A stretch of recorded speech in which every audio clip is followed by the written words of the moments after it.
जय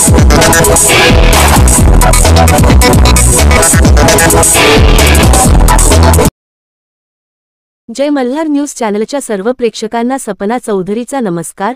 नंदुरबार जिल्ह्यातील अक्कलकोवा तालुक्यातील अंबाबारी सांडव्यावरून पाण्याचा विसर्ग, नदी काठावरील गावांना सतर्कतेचा प्रशासनाचा इशारा। नंदुरबार जिल्ह्यातील अक्कलकोवा तालुक्यातील मौजे अंबाबारी येथील देहली मध्यम प्रकल्पाच्या सांडव्यावरून पाण्याचा विसर्ग सुरू करण्यात आला आहे।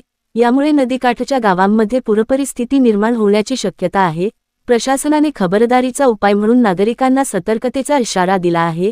देहली नदी काठावरील असलेल्या अंबाबारी, रांजणी, घुनशी, रायसिंगपूर, लालपूर, वडली, नवानगर गावांमधील नागरिकांना प्रशासनातर्फे कळविण्यात आले आहे की नदीकाठी किंवा खालच्या भागात राहणाऱ्या लोकांनी तात्काळ सुरक्षित स्थळी स्थलांतर करावे।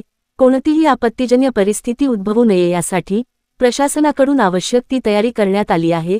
प्रशासनातर्फे गावातील नागरिकांना आवाहन करण्यात आले आहे की नदीच्या प्रवाहाजवळ जाऊ नये, पाण्याच्या पातळीवर लक्ष ठेवा, लहान मुलांना आणि ज्येष्ठ नागरिकांना सुरक्षित स्थळी ठेवा। कोणतीही शंका अथवा मदतीची आवश्यकता असल्यास अक्कलकोवा तहसील कार्यालय तथा जिल्हाधिकारी कार्यालय आपत्ती व्यवस्थापन विभाग यांच्या कार्यालयाशी संपर्क साधावा, असे आवाहन तहसील कार्यालय अक्कलकोवा यांनी केले आहे। अक्कलकोवा प्रतिनिधी सपना चौधरी, जय मल्हार न्यूज, नंदुरबार।